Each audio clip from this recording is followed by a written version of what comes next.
Hey, good afternoon, good morning, good evening, everyone. Welcome to the 99th edition of Clarity Chat. Uh, our last Clarity Chat was on program management pitfalls, and the response was great. And the engagement on that Clarity Chat showed the size of the problem uh, that we have. Uh, so in the last chat, we discussed about rigor, flexibility, governance, balance, multi-organization collaboration, importance of culture for effective execution, fact-driven management or data-driven management, and the importance of what can go wrong mindset instead of simply saying risk tracking. Okay.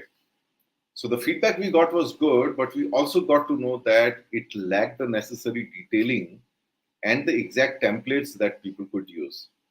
So we designed the part two of this chat, which is program management hacks. And here we are going to fill that gap by discussing the exact techniques.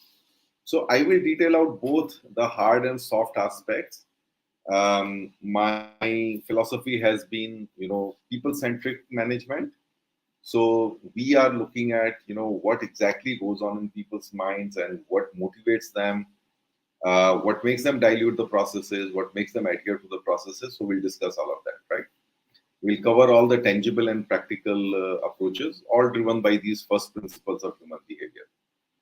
So today's session is motivated by what we are together learning here, which is to improve the effectiveness of IT. And one of the core areas is the effective to improve the program management implementation and how to scale the program towards success, right? And which better forum than Clarity Chat to share these learnings. Um, as always, we try to simplify complex issues through candid and interactive discussions. So in today's discussions, we'll discuss about the principles of program management. These are again hand-built by me, handcrafted by me. I'll share them with you and we'll discuss how these have to percolate down to your program management approach. Templates of different techniques can't cover everything, but we'll try to cover as much. Project standards to align multiple program participants. Every program today has multiple organizations, multiple divisions, many stakeholders, and therefore it's very important to align all of them together using the concept of project standards. And the techniques and tools to empower the teams, typically the technology aspects of it, and then the importance of governance. So we will not exactly go in the same sequence, but this is broadly how what we'll cover. And of course, we'll balance these with live audience questions, which will of course get high priority, right? So please ask questions, any questions related to programs or even like associated areas around managing IT or leadership or your own hacks to manage effectively. Um, so it's an opportunity for all of us to have a great, stimulating and candid discussions on uh, leadership and management insights related to technology.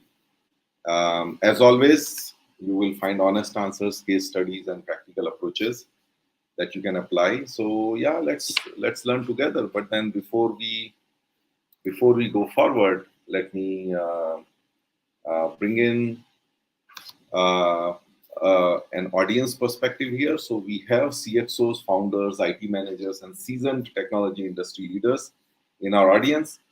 All of us know that technology is necessary but not sufficient to drive business performance. The guests on Clarity Chat, including me myself, have built the bridge between the necessary and sufficient with their art of managing technology. Now, Clarity Chat builds that bridge between their learnings and all of you who are trying to make a powerful impact with technology. It's all experiences, no gyan. And thank you everyone for joining us for the last 98 episodes and encouraging us with your interactions and questions. So I request our audience, I'm sitting alone in a room, I've locked it, the kids outside. So make me feel a little less lonely, guys.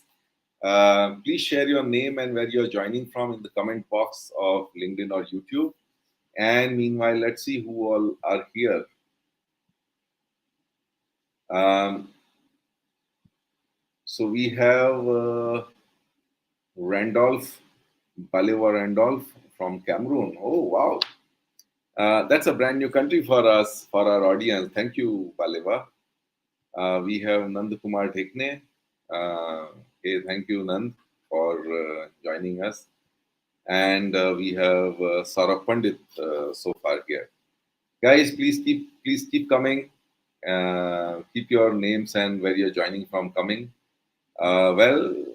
The appeal worked, and we have Dr. Amrut Urkude, CIO Corporate HR from Reliance from Mumbai. Hey, thank you, Dr. Amrut, for joining us. Okay, so let's begin the session. Okay, so let's start with the basics, which is today I have a presentation for all of you because I had to share some hacks and uh, just a minute.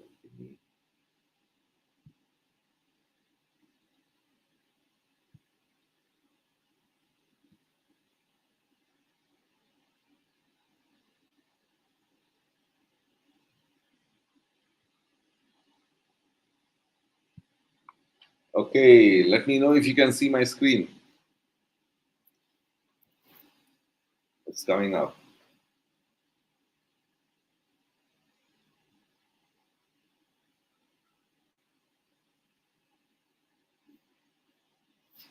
Yeah.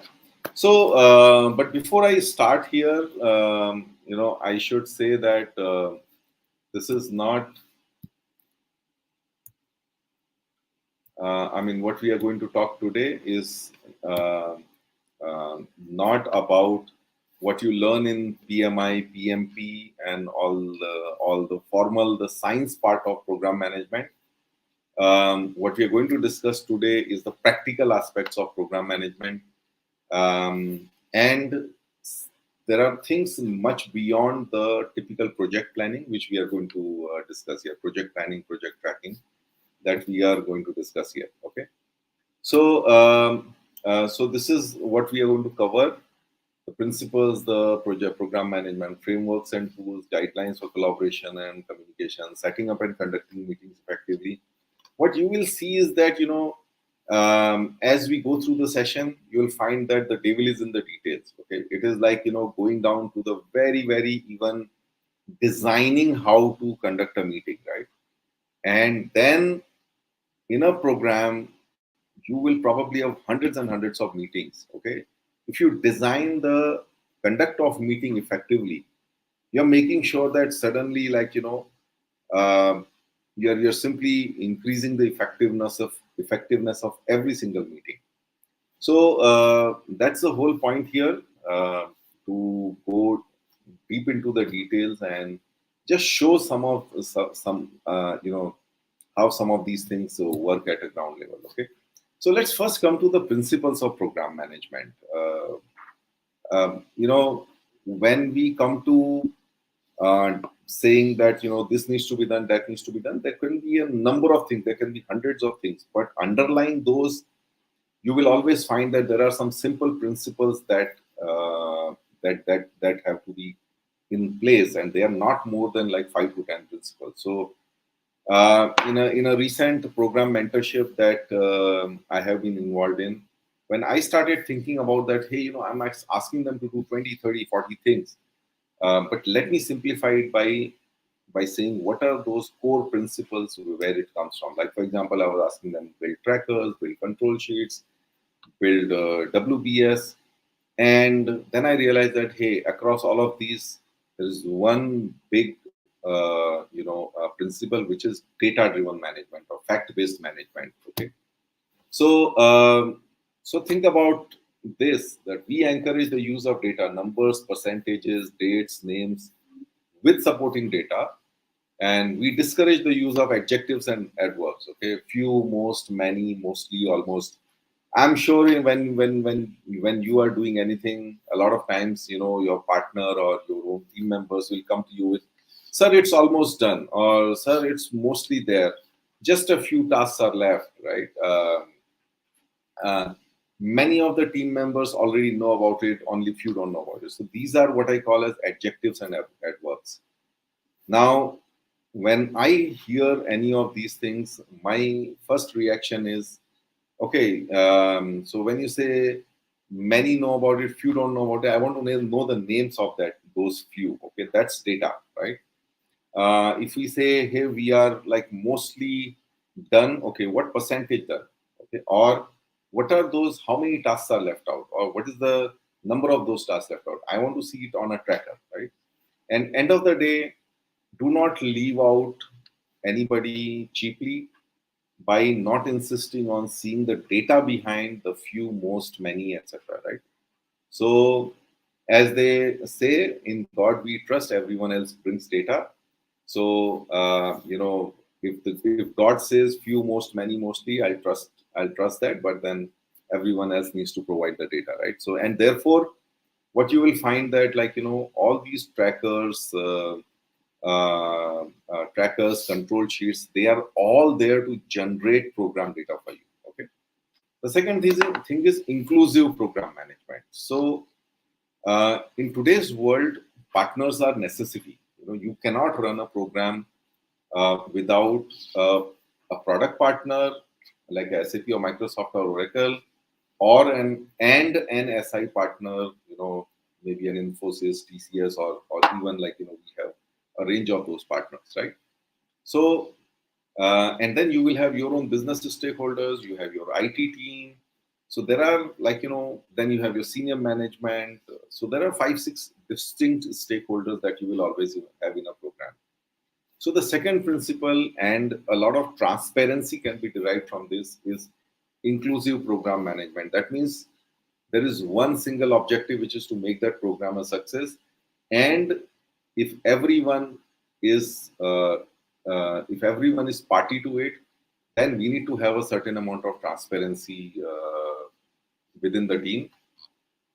So we all use the same tools. We report jointly to the same governance forums, and we don't multiply the forums that, I have one meeting within the IT team, and then I have another meeting within the with the partner. Okay.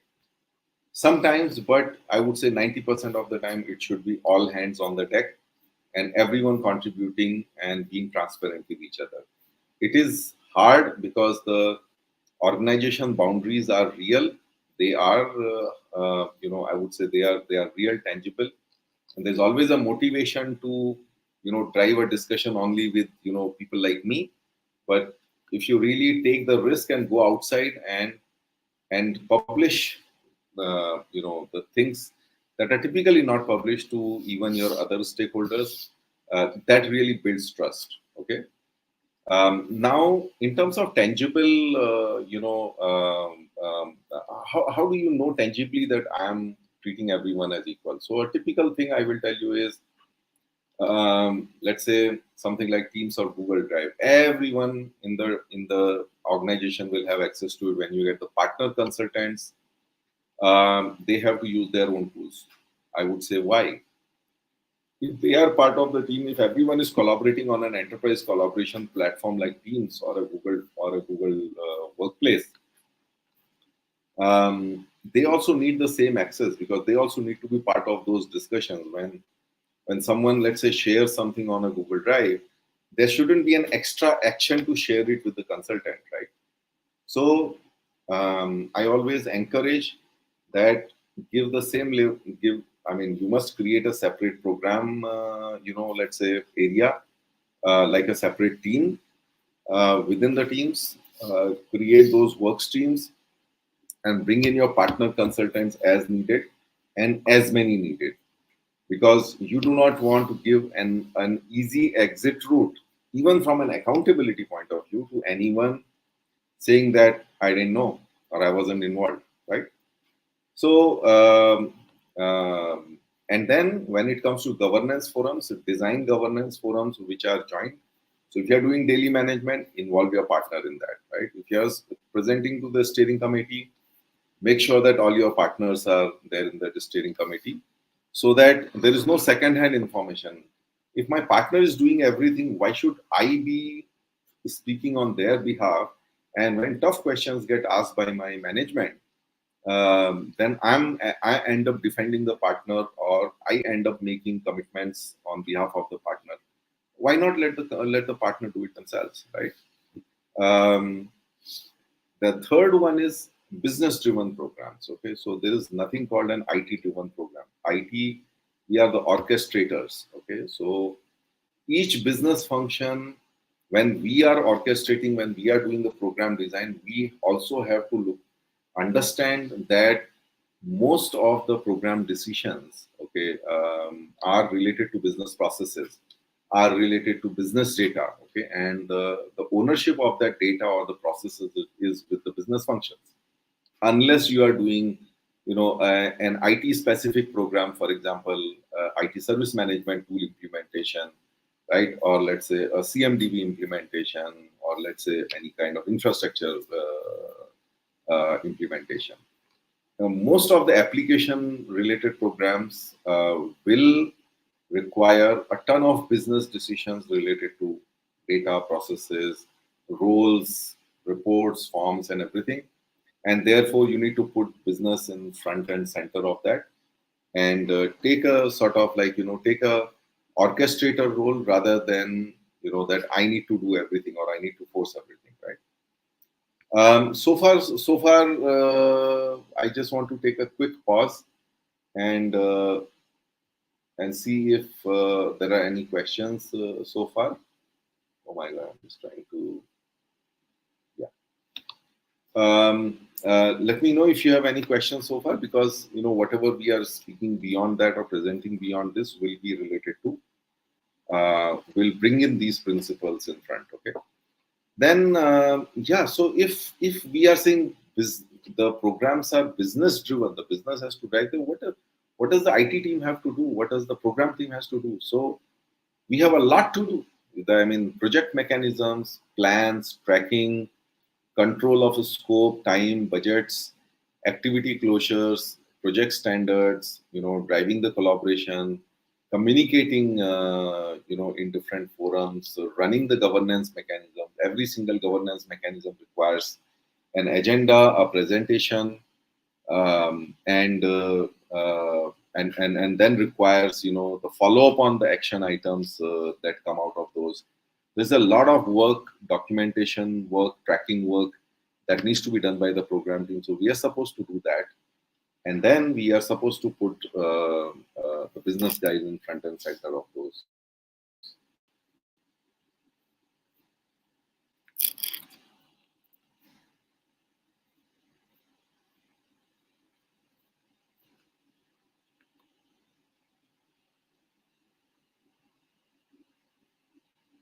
Okay, guys, wait. I have a sensitive second screen, and I'm just trying to manage that. Okay, so we were on principles of program management. And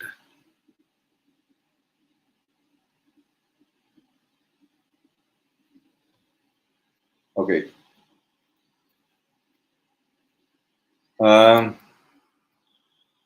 Yeah. So finally, transparency. Again, that's another key role of the program team, is to drive transparency.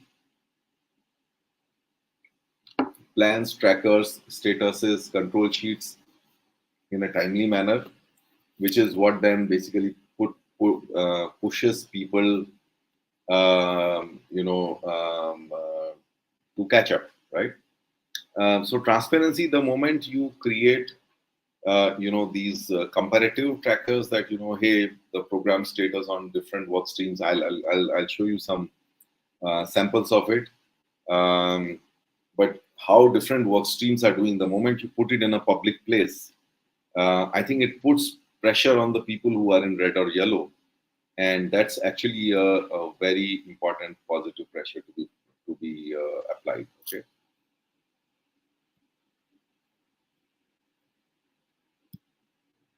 Wait, guys.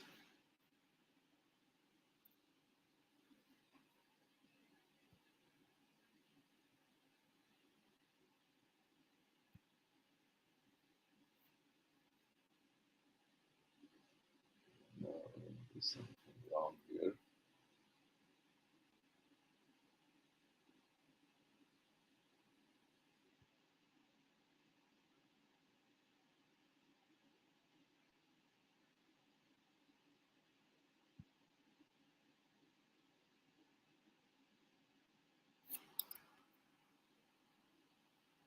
Mhm. Sorry, guys. I'm having a bit of a technology issue here.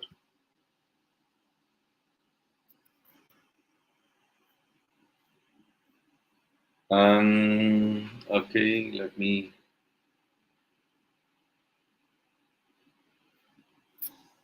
How do I fix it? Let me stop sharing and then start again. Okay. Just give me a minute. I'll just restart sharing again.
Okay, guys. Just I think we will do with whatever we can.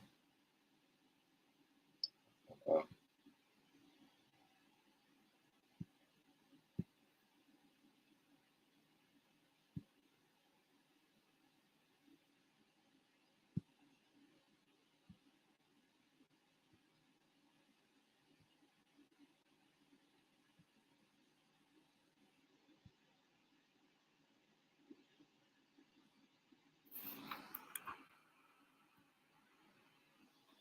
okay. I hope you can see the screen. So yeah. Now coming to the governance. So governance. Last time, as I had mentioned, governance is the design of decision making. Um, so so typically it starts with a daily management, which is every day your daily sync ups, which are your scrum meetings as they call it. So typically the program manager, PMO, partner program manager, and the key, the day-to-day participants in the program coming together, and then you need to have certain decisions or agenda items, the standing agenda as they call it, right? So you must review all the risks, you must review all the action trackers, all the follow-ups, all the partner actions, and any upcoming governance. We need to have a plan. We need to plan for it, right? Plan for the agenda, information to be shared, and divide the responsibility. Now, this has to happen on a daily basis. Now, there's an interesting mechanism that you need to have, which is a partner review. Okay, so you will have a product partner, you will have a SI partner, and we need to keep them in sync and keep them involved in the program progress, and also bring in their outside in point of view. When I say SI partner and product partner, what I mean is that people who are outside of your immediate program management. That means the leadership of these partners, right? Which is where they can bring in benchmarks, best practices, any kind of risk mitigations, any kind of quality inputs, any kind of business value realization inputs.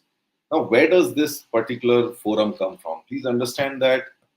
Um, uh, as I say that, the program will be the first and last one for me as an organization. But for my product partner, this may be like, I don't know, 105th implementation. For my SI partner, it may be, let's say, 25th implementation. So how are we learning from them?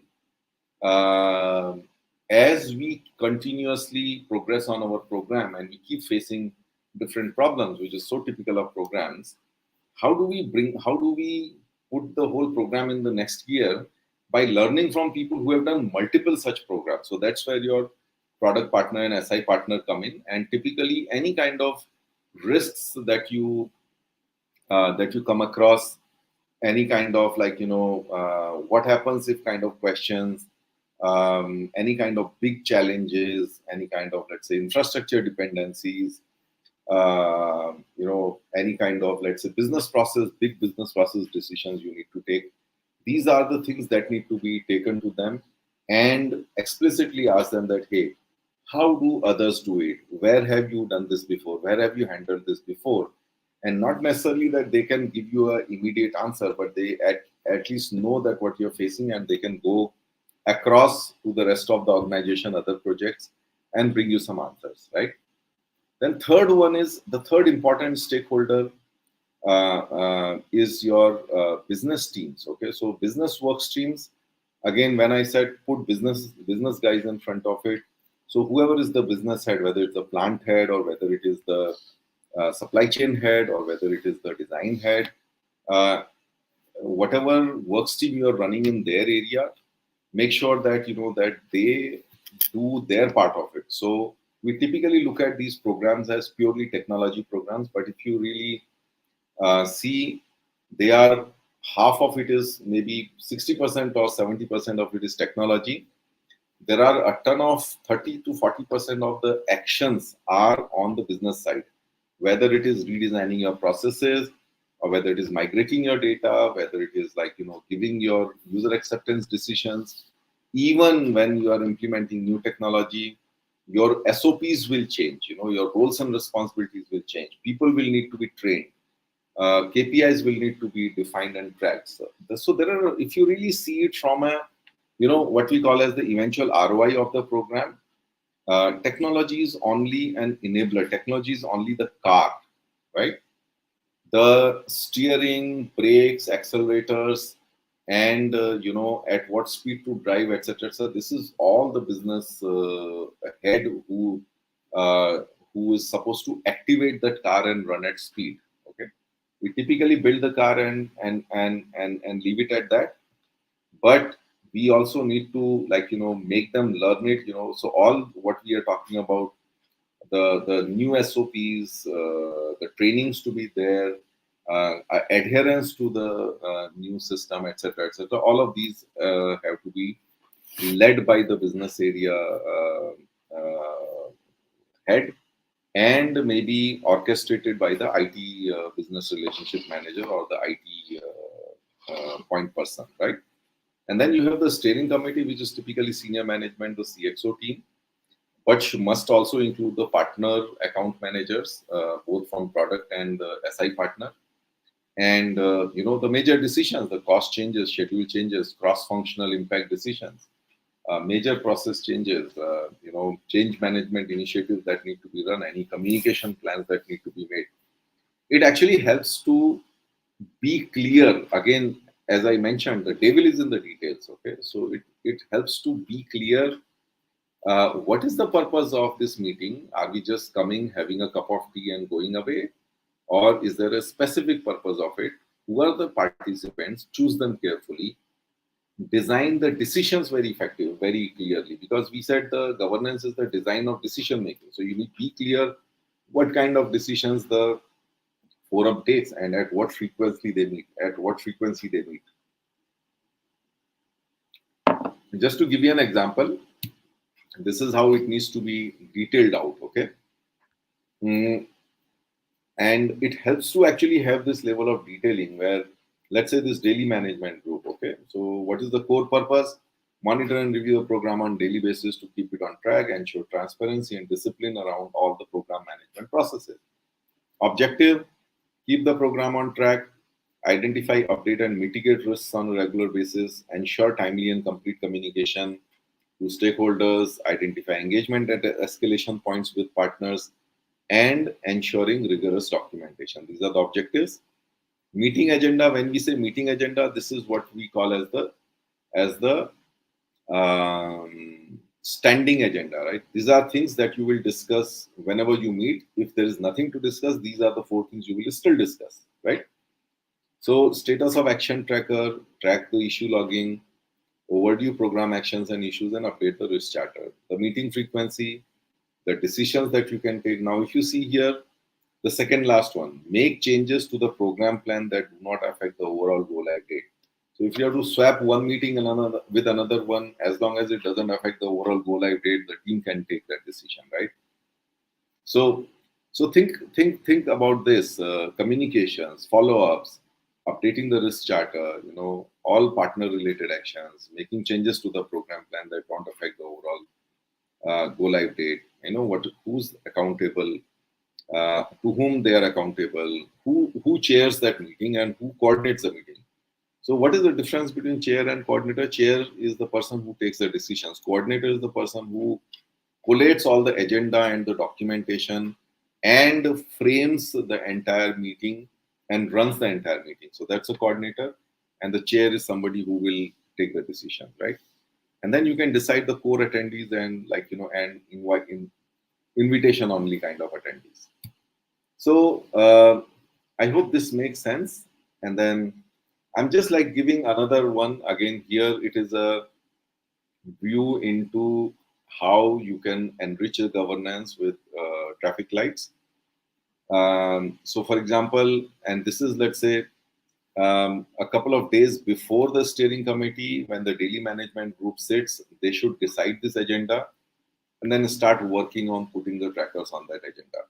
So, if you see, typical inclusion should be the action update from the last meeting, any kind of consolidating any red or amber areas. You can put some program any red amber related you want to give a specific update should be here. The top program risks should be reviewed in every meeting. Any dependencies in adjacent areas should be there. And then there is something you can design as a program health dashboard. Now this is what I designed. You can design your own, but just think about the different aspects of the program. This can also be shown as a spider chart. But if you look at governance and risk, are we having all our review meetings on time? Are the different stakeholders meeting? Are the decisions being tracked and closed? The other one you can have is a partner relationship tracker. But then somewhere in the summary, you also need to qualify all these. As I said, the devil is in the details. When you're taking it in front of the senior management, they're going to ask you, why is it green, why is it red, right? So typically, financials and schedule are two of the areas which everyone reports. I would encourage you to report two more things here. One is the business engagement, because the business guys will be there in every single program that you run, and a partner relationship. Okay, this partner relationship, don't limit it to the quality of consultants or the quality of delivery, but also are the payments happening on time? Is the documentation in place? Is the relationship at all levels being healthy? CEO to CEO to CIO relationship, program manager to program manager relationship, your consultant to ITBRM relationship. So look at it as a more holistic partner dashboard, right? And then governance and risk in terms of the program processes itself running well or not. Now, similarly, now we somewhere we are talking about control sheets. Okay, so this is or a tracker or control sheet. So this is one of them, which is so you look at all the discussions, decisions, actions that need to be done across multiple business stakeholders, okay, or across multiple stakeholders. And then this is one way to render your, to a steering committee or to any governance forum some sort of a heat map and correlate these things,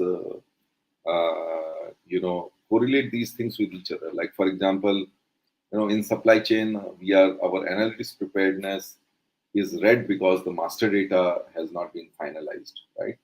Or, for example, as is process documentation is not complete because there are quite a few open actions or issues related to that which is not being closed.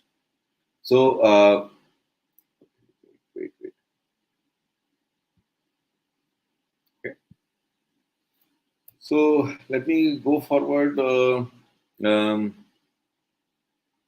I think the another important thing is that when we talk of project activities, many a times, and I mean now here I'm looking at from the point of view of where typically confusions happen or where typically let's say uh, where typically misalignment happens. Most of the time, I have seen that a misalignment happens on completion criteria. I have told somebody my work is complete versus that person has done his work and therefore it is complete, right? Now, both are different. Your completion criteria may be that I have told the other person and therefore my work is complete. Whereas from a program point of view, the completion criteria would be you have told somebody, but unless that guy does the work is not complete, right? So it is important to define completion criteria. I'll show you an example of that. The other thing where confusions happen is the deliverables. Okay, so deliverable is typically a document. It's either an Excel or a PowerPoint or a Word. Okay, and again, people say I have done the job, but there's no deliverable around it. Okay, so completion criteria differ. People mistake deliverables whether it was just to do something or to even document it, and typically then where to locate it. Now, since we are in the cloud world, most of the documents are there in some other the cloud folder. So it's important to also to have these three things clearly there: the completion criteria, the deliverable, and where the deliverable is kept. Okay. Similarly, the other area where program plans fail is in our inability to break down the project plan into work breakdown structure. So project plans typically will have, let's say, about 100 line items, right? But if you really look at each of those line items, they will have multiple work activities under them. Like, for example, I will have a program activity called data migration, right? Now, this data migration, if you really start thinking through what the data migration activity is, you will realize that somebody needs to extract the data, somebody needs to review it, somebody needs to sort of translate it into how the new system is going to accept it. Then we need to take some sample data, run some, and then make sure that and validate that yes, the data translations are in place, and then take the entire data dump and migrate it. Right now, this is actually 5 or 6 activities. Everything that you can look into your program plan. Even now, if you have a project going on, look at the project plan and just start thinking that okay, is that activity one activity, or are there multiple actions coming out of that activity? Now you are going to be in trouble if you haven't identified those actions, haven't identified the owners, haven't identified the dates and hours required for those, and haven't done a detailed planning. Now this is where your biggest risk exists in terms of not breaking down your plan into a work breakdown structure and doing an assessment in terms of hours, days, etc. Um, Typically, we tend to make a project plan and then do this, which is perfectly fine. But then, unless you do this, you will not be assured of your timeliness of the project plan, right? Of project plan happening. What a WBS typically gives you is the overall amount of efforts which is required. Now, you don't have a control on the project plan which you have already submitted, so you better work backwards and make sure that you ask for the resources that are required, right? Or in case that's difficult, immediately raise the risk, take it to the necessary governance mechanism, and say that, hey, you know what, this looks like one activity, but this one activity itself is like 50 mandates, and either I require resources or I require an extension, whatever way it is, right? We talked about scope control sheets and trackers. Yeah, I want to come to RACI principles. Okay, RACI is another important thing. I have seen many programs where many areas and programs where things fail because of the RACI. Now, let me give you one example from my own experience, and uh, I know I have also been. Um, I've, I somehow am not able to share my screen on the second screen, so I haven't been able to look at those comments. So let me get some FaceTime with you guys. Okay, so this is about RACI. Now on RACI, this was an interesting case study that I had. That we were running a program in factory, and we had some, I would say the factory's own team, operations technologies team, which was managing that program, right? It was a manufacturing technology program. So we had the manufacturing technology team, the IT team, which was supporting them with infrastructure and SAP integrations, etc. We had a partner team, a very technology specific partner team for that particular technology. And we had our own team, our own partner team, strategic partner team, which was managing our entire IT, right? So we had about 5 program participants. The program was running 9 months late, okay, which is when it came to me for SOS. I mean, typically the program management was being done by the operations technology team. So I was like more in an oversight role. But then it came to me that Jagdish, we need help in managing and controlling the program. Um, I looked at the overall program structure, the partners and all, and I said, guys, do you have a RACI? And believe me, they didn't have a RACI. Now, go back to all your programs and see how many programs you have a very well thought through RACI, which is accepted by everyone. The program team does make a RACI, but that's more to like check a box. Okay. So I said, let's do it now. And we were sitting in a conference room. We started doing it. And you won't believe it took us 2 hours to drive RACI, a proper RACI, because I was very, very serious that I'm going to hold people accountable to whatever you write there. If you're R and this thing doesn't happen, I'm going to catch you.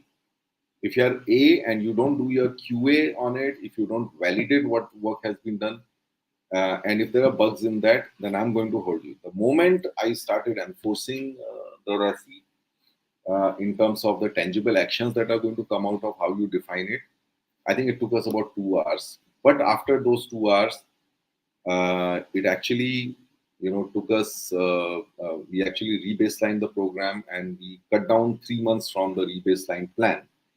One, because the responsibilities were absolutely and collectively agreed upon, right? The second thing which helped was starting a daily management. So daily management is one of the critical things in a program, but it has to be supported by issue trackers. Okay, that means every day you discuss, you identify issues, you put them into a tracker, and then start managing them with respect to their age and with respect to the closure dates. Okay, and again, I'll show that to you. So RACIs are absolutely important. Again, the devil being in the details. My advice is,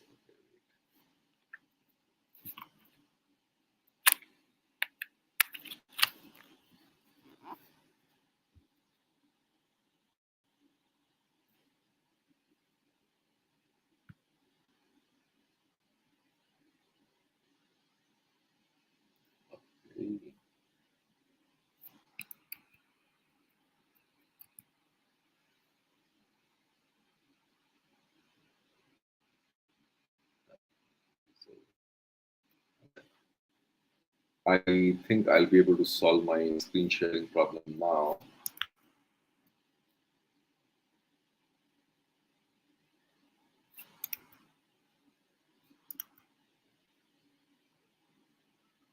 Guys, give me a minute. Not able to with a separate display. Okay. Let me go back to my screen sharing now.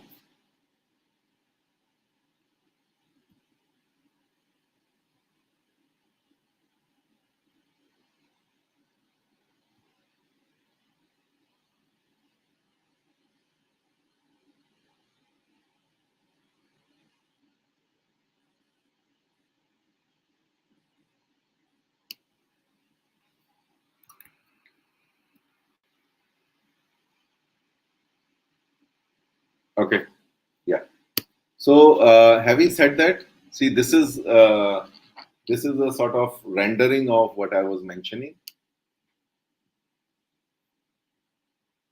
That you have the activity, you have the acceptance criteria, which is like submit the documentation, submit process document, submit fit change document, or a controller sign off, right? And then you have the names in each of these columns.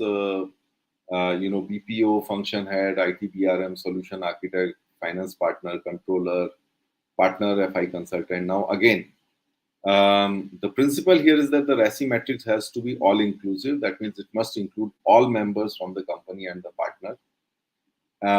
And it should have the names of the column, should be the names of rows. The reason is that you have to make these actionables. Okay. So everyone, let's say I'm the BPO, I should be able to filter for the R's for my, all the activities where I'm in the R, all the activities where I'm in the A, and so on, right? So everyone should be able to filter this document based on their respective role, their respective column, and clear what is expected of them in the program, right? So I was also talking about the issue tracker, right? So issue tracker, which forms the core of the daily management. So this is an Excel. I have just copied it here, but issue, date raised, what is the issue action, who raised it? That means who do we need to go back and check if this is done? What is the area? Code review, document review, timeline, project, finance, etc., etc. Who's the owner? When is the expected closure? So, we don't have to track all their activities all the time. We have to define a date for closure of that activity. And if it gets overdue, then only we need to track it. Okay. So, expected closure date, and then when did it actually get closed? Okay. And then the aging. Now, aging here is where you use the Excel formula, which is basically today bracket open bracket close minus closure date, okay, to get an automatic overdue age. Then what you can do is you can use conditional formatting. So anything anywhere where it is more than 7 days, it automatically turns red because of the conditional formatting, right? And then you basically review this issue tracker on an everyday basis, sorted by the age. So you look at the oldest age issue first and then so on, right? And that's how you control the program. Now, how does that issue tracker get built? Every single meeting that you have, right? Whether it's partner meeting, whether it is business meeting, all the actions that keep coming out of it, you keep populating this issue tracker. So this is one single place where you can find all the actions and issues coming out of any kind of meetings happening in the program, right? Now comes to the meetings. I'm conscious of the time. Now again, devil is in the details. Fact-based management. How do you conduct meetings? So again, simple thing. The PMO will schedule all the meetings. That means everyone needs to come to the PMO for scheduling meetings, and the PMO needs to do all the mixing and matching of of the various availabilities. Then I don't know how many people do this kind of design of meetings, but this is my design of meeting. So when you set up a meeting, you must include any agenda and any necessary documentation that the participant needs to review before the meeting. Now, this is part of your rigor, okay? 99% of the time, I have seen business meetings happen where the meeting is called and everyone comes to meeting. The first thing is with curiosity. What is this meeting all about, right? And then, they talk to each other. But then if you want to cut out all the crap from meetings, what you really want is you want everyone to come prepared for the meeting. That means you need to send out any necessary documentation or send them a link to the document that they need to read before coming. You must have an agenda. Okay. Now, when you set up the meeting, typically the organizer will be doing some sort of screen sharing or it will be moderating the discussion. So it becomes difficult for the organizer himself to take notes. So an organizer must delegate the documentation responsibility to other participants. Now, typically what I do is in any meeting that I'm organizing, I assign the role. We call it as a scribe, SCRIBE, scribe. Scribe is like, somebody who jots down notes. Okay. So explicitly, we ask one person to take the role of the scribe of the meeting. That means this person will be responsible for taking detailed notes. Okay. And then maybe as another one to document any differences of opinion that need to be resolved later, because we should not spend the meeting time in, sometimes it can go endlessly in resolving the differences. Sometimes it is okay to say that yes, we acknowledge this difference of opinion, we need to take this offline, right? Then comes the conduct of the meeting, right? So at the start of the meeting, state the agenda, state the expected outcome, go around and ask anyone, does anyone want to discuss anybody else? And then after that, freeze the agenda. During the meeting, you stick to the agenda. Don't allow discussions to go beyond the agenda, right? Because people take the opportunity of an audience of 10 or 12 people, and then they try to bring up everything. You need to control it as a program manager. And you must conclude each agenda item. That once the agenda is done, you say, guys, hold on. Before we move to the next one, here is the summary, here's the action, here are the decisions. Okay. And then ask the scribe to confirm the same. And then when you wrap up the meeting, then there is wrapping up the meeting. Towards the end of the meeting, you summarize the discussions by asking the scribe or the person who's taking the minutes to read all the minutes and ask everyone to confirm. Now, if you have done this and if you have done this in every single meeting, there cannot be any difference of opinion into the next meeting when people say that, oh, nahi, last meeting mein to ye baat hua tha. This is not what we agreed in the last meeting, right? Now, this is what I have seen because by definition, by nature of the project, a project will have endless number of meetings. And if you're not controlling the process very, very carefully and in a micro manner like this, what I have put here, you will have meetings, crawling into the future meetings with respect to no, this is not what we discussed, and people bringing out all kinds of stuff, right?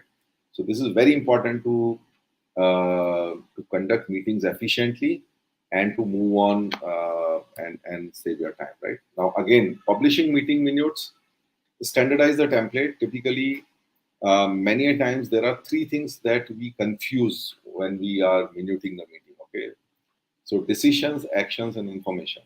Something I picked up from a partner, where everything that we have in the minutes will have a tag called ID or A. Okay, so if it is just information shared, just put a tag of I. If this is a decision which was taken that hey, this is how the master data will be organized, right? Or these are the things we will be doing it this way, right? These are decisions; they are not actions, right? And then there are specific actions which must have a owner and a closure date. Okay, so a good minutes of meeting should have all of these things, and then whatever is A should go back to your issue and action tracker, right? And then of course, you publish it with a link. And I have tried using OneNote, which is part of your Microsoft Teams for documenting minutes of meeting, which you can do, right? Finally, I want to, in the interest of time, I just want to rush through this, which is documentation, naming conventions, reviews. Okay. So whenever you put a new document, typically a document should not be mailed. It should be put on the cloud or on the Teams, and people should be notified using mentions. That means you copy the link, put it on a chat, mention the team members who you want to notify, and that becomes like an email, right? Now, when you're doing the reviews, it should be done on cloud itself. Open the file, and wherever you have any changes, make it in the track changes mode, or you add a comment mentioning the person, which is at the rate so and so, okay, and then create a task for them, and then keep the document in the center and keep creating and resolving those comments to take the document through a review process, right? Now, when you do that, Microsoft itself does the automation for you. That means you get emails whenever you get mentioned, whenever a task is assigned to you, you get emails, and you can actually resolve it from the email itself, right? Yeah. Now, finally, one team technology, all partner resources, provide them the same communication platform, create program specific teams and folders. And the biggest thing is that when you give your partners access to your technology, of course, controlled access, then your company specific documentation remains within the company, right? So I'll end my presentation with that, and let me see if I can take some questions here, okay?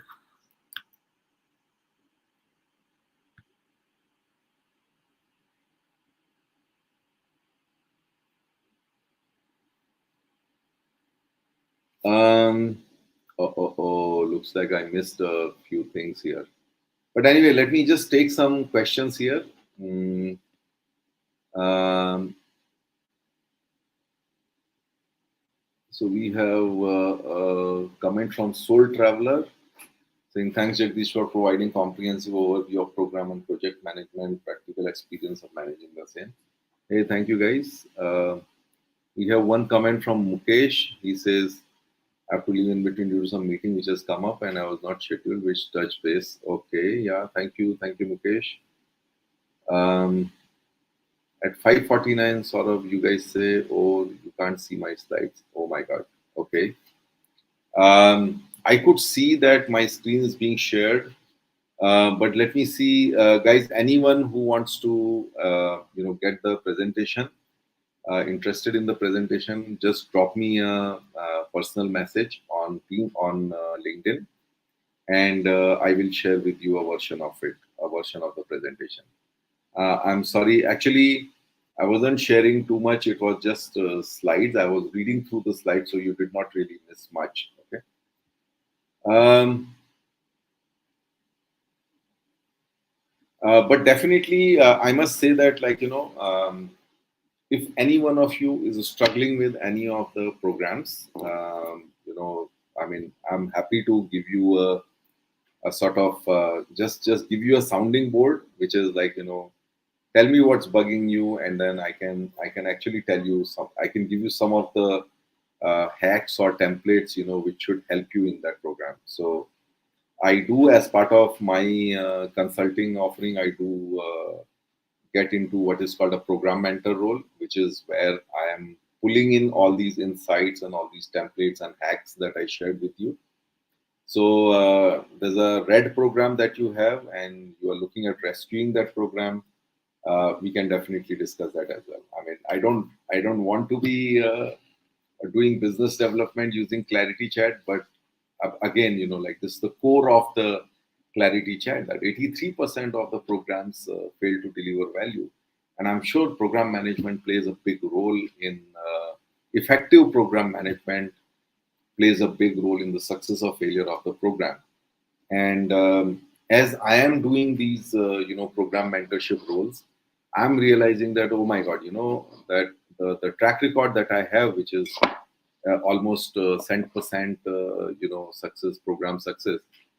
It's not only because of the other things, but also because of the effective, rigorous, data-driven, and absolutely going to the minutest level of detail in running those programs that I have been able to, have a good success rate of my program. I'm here to pass on that knowledge and that experience and all those hacks with you. So please feel free to reach out to me. Okay. So on that note, guys, we discussed, governance. We discussed templates, the thoughtful design of those templates. Like, for example, the issue tracker, which should have a overdue aging analysis, about the RACI, which should have like a person-based view of the various activities where they can do their own filtering, or going into the details of how to design a meeting, like how to set up a meeting with an agenda and advanced documentation, assigning a scribe role, confirming the agenda with the people before starting the meeting, and then like closing out agenda by agenda your action items and decision items, and then finally publishing the minutes with an IDA kind of framework, information decision action kind of framework. A lot of it you will see is like going into the details. It's very very rigorous, it's very very minute in terms of the detail. But let me tell you guys, I mean, the rate of failure of the programs tells you that it's not easy, right? And if you are rigorous, um, it will be hard work in the beginning, but it will definitely lead you to success. And with something like programs where things are so fluid, I compared it to amoeba last time. That unless you have that kind of rigor in pulling around your forces, and making sure that the whole thing gets controlled, it's very difficult to control the program. Okay. So on that note, uh, let me say bye to all of you. Have a great weekend, and thanks for your comments. And Yeah, before I leave, I mean, I hear my friend Chitish saying that templates and trackers can be immense help to people like us. Yeah, Chitish, always happy to help. These are things which are, I would say, I believe in open source. So there is open source of processes and templates that we can have. So I'm happy to share all of these information with everyone. On that note, I also want to thank all the people who are watching the recording. I know many people, most of the people watch the recording, so thank you guys as well. And very very importantly, 2 weeks later, on 9th of September, we are going to run our 100th Clarity Chat. So please come join us, bless us. There will be a panel discussion with some stalwarts, again on the same topic of driving business value from technology. I'm looking forward to it. It's supposed to be a power packed session, a special one, 100th one at that, and looking forward to doing that. So thank you everyone. Thank you for your encouragement. 99th Clarity Chat. It just happened with your engagement, collaboration, blessings, and participation of my fellow CIOs. Thank you all so much and have a great weekend. Bye bye. See you on 9th.